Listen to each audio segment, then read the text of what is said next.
Hi guys, welcome back to my channel. আমি মৌমিতা। আমার নতুন একটা ভিডিওতে তোমাদের সবাইকে স্বাগত। তো অনেক দিন বাদে আমি লং ভিডিও আপলোড করছি। তো ভিডিওটা অনেক দিন আগেকার, আমরা বন্ধুরা মিলে গিয়েছিলাম দীঘা। তো তারই ভিডিও আছে তোমাদের সাথে শেয়ার করব। আর দেখো ব্যাকগ্রাউন্ডে কত কুকুর ডাকছে। কুকুর আমাদের বাড়ির পাশাপাশি এত হয়ে গেছে যে সব সময় যখনই আমি ভিডিও এডিটিং করতে বসি, ভয়েস ওভার দিতে বসি, তখনই রাস্তা দিয়ে কুকুর যায় আর ঘাউ ঘাউ ঘাউ ঘাউ করে। মানে যে কোনো ভিডিওতে তোমরা দেখে থাকবে আমার ভিডিওর পিছনে ব্যাকগ্রাউন্ড মিউজিক কুকুরের ভাউ ভাওয়ানি আওয়াজ। তো যাই হোক, কী আর করা যাবে, বাড়ির সামনে অনেক কুকুর হয়ে গেলে কী আর করা যাবে। ভালো থাক সবাই, যে যার। তো আমাদের পাড়াতে অনেকেই যে যার সাধ্য মতো ওদেরকে খেতে দেয়, সেই জন্যে আরও বেশি ওরা এখানে থাকে। তো যাই হোক, বাদ দাও। তো সেদিন আমরা চলে গিয়েছিলাম দীঘা। হঠাৎ করে আমাদের প্ল্যানটা হয়েছিল। তো আমরা দুই বন্ধু অনেক দিন ধরেই, ছোটো বয়স থেকেই আমরা ভাবতাম যে কোথাও না কোথাও দুজনে ঘুরতে যাব। আরও একটা বন্ধু আমাদের আছে, তিনজনেই যাব, কিন্তু সে তো তার বাচ্চার পরীক্ষা ছিল বলে যেতে পারলো না। তো আমরা এই দুজনে গিয়েছিলাম, আর সাথে ছিল আমাদের বাচ্চারা আর আমাদের মায়েরা। তো আগের দিন ঠিক করে পরের দিন চলে গিয়েছিলাম আমরা দীঘা। তো সকাল সকাল, ভোরবেলা, সকাল সকাল না, ভোরবেলা ঘুম থেকে উঠেছি। উঠে যেটা বাগনান থেকে দীঘা যায়, যেই ট্রেনটা 7টার সময়, সেইটা ধরার জন্যই আমরা আরও তাড়াতাড়ি উঠেছিলাম। কিন্তু সেদিন কি হয়েছিল, হঠাৎ করে ট্রেনটা লেট হয়ে গিয়েছিল, আর সেই ট্রেনটা, 7টার ট্রেনটা এসেছিলো প্রায় 8টার সময়তে। যাই হোক, কিছু করার নেই। তো এবার এখানে ট্রেন লেট হলে আমরা এবার কী করবো। তো যাই হোক, আমরা কিন্তু ট্রেনটা আবার ঠিকঠাক সময় পৌঁছেও দিয়েছিল, সেটাও দেখতে হবে। তো যাই হোক, আমরা এখানে চলে গিয়েছিলাম। এখানে দেখো, আমরা দীঘা স্টেশনে চলে গিয়েছি। তো অনেক দিন ধরে প্ল্যান করার পর যদি কোনো প্ল্যান সাকসেসফুল হয়, বেশ ভালোই লাগে। তো আমরা কোনোদিনই ভাবিনি যে নিজেরা মিলে, মানে আমরা মেয়েরা মিলে এরমভাবে কোথাও ঘুরতে যাব ঠিক করেছি, আর সেটা পরিপূর্ণ হবে। যাই হোক, ভগবানের কৃপায় হয়েও গেছে। বাচ্চারা তো খুবই মজা পেয়েছিল। তবে এখন সমুদ্রবর্তী এলাকায় যেমন হয়, গরমকালে প্রচণ্ডই রোদ, কিন্তু রোদ রোদ থাকলেও মানে অতটা প্রবলেম হচ্ছিল না, যেহেতু সমুদ্রের পাড়ে প্রচণ্ড পরিমাণেই হাওয়া দিচ্ছিল। তো আমরা প্রথম দিন গিয়েছিলাম ওল্ড দীঘাতে। তো ওল্ড দীঘায় একটা হোটেল বুক করেছিলাম, সেখানেই ছিলাম।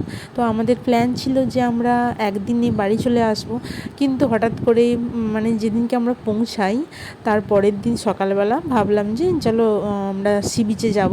তো গিয়েছিলাম। তো সেখান থেকে ঘুরে আমার বান্ধবী, সে রুমে চলে এসেছিলো। এসে হঠাৎ করে ওর মনে হয়েছিল, মানে আমার যেটা মনে হয়, ওর আসতে ইচ্ছে, মানে ওর আসতে ইচ্ছা হচ্ছিল না। তারপরে ওর বড় নাকি বলেছিল যে তোমরা আর একদিন থেকে যাও। তো যাই হোক, আমরা যখন রুমে চলে এলাম, তখন ও বলল যে হ্যাঁ চল, আরও একদিন থাকা যাক। তো আমি তো প্রথমে, আমরা তো ভাবলাম যে না না, চলেই যাব, কিন্তু তারপর দেখলাম সবাই রাজি হয়ে গেল। তো বেশ ভালোই লাগলো। তো আমরা সেদিনকে সি বিচের ধার থেকে ঘুরে এসে, আবার রাত্রিবেলাতেই ঘুরে এসে হঠাৎ করে, যখন আমরা ওই যেই হোটেলটায় ছিলাম, সেখানে মালিকটাকে বললো যে যেহেতু স্যাটারডে সানডে ওই দিন ছিল, তো সেই জন্য আর রুম পাওয়া যাবে না। তো সেখান থেকে আমরা নিউ দীঘাতে চলে গেছিলাম অন্য একটা হোটেলে।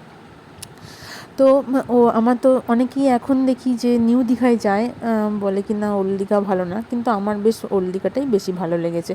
নিরিবিলি, অতটা লোকজনের ভিড় নেই, আর চান করার সময় তো অত প্রবলেম হয় না। কিন্তু ওল্ড দীঘাতে, নিউ দীঘাতে গিয়ে যা মানে মানে কী বলবো, প্রচণ্ড পরিমাণে ঘিঞ্জি পরিবেশ। আর যেখানটা চান করার যে জায়গাটা, সেই জায়গাটাতে তো কতটা দূরে গিয়ে চানটা করতে হয়।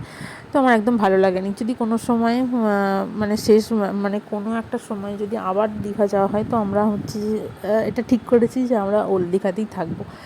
বেশ ভালো লেগেছে আমার, সি বিচটা বেশ ভালো লেগেছে, ওল্ড দীঘার বিচটা।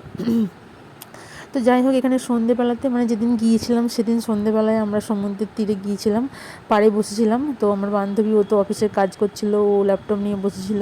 তো এদিকে আমাদের বাচ্চা কাচ্চারা প্রচণ্ড মজা করেছে। তো এদিকটা দেখো, বেশ খুব সুন্দর লাগছিল। এই ওল্ড দীঘার এই জায়গাটা কত সুন্দর সাজানো, কিন্তু নিউ দীঘাটা আমার একদমই ভালো লাগে না। তো তারপর ওরা দুজনে মিলে গাড়ি চড়ছিল। তো আমার বাচ্চা আর ওর বাচ্চা দুজনে মিলে গাড়ি চড়ে খুব খুশি হয়ে গেছে, মানে ওরা তো নামতেই চাইছে না, মানে এরম একটা করছে যেন নামবেই না। তো সব মিলিয়ে মানে আমরা খুব ভালো ঘুরেছি, মানে আর আর তারপর মানে এত খেয়েছি কি বলবো, মানে বাড়িতে মনে হয় জীবনেও অত ভাত খাই না যে হোটেলে গিয়ে এত খেয়ে ফেলেছি। মানে হয়তো খেতে মানে সমুদ্রের তীরে গেলে, মানে সমুদ্রে বেড়াতে গেলে খিদে বেশি পায়।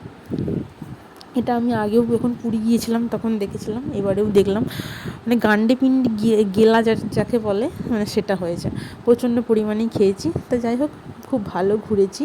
তো এটা তো ফার্স্ট পার্টটা, এর পরের পার্টটাও আমি তোমাদের সাথে শেয়ার করব, মানে দ্বিতীয় দিনে আমরা কী করেছি। তো ভিডিওটা এই পর্যন্তই।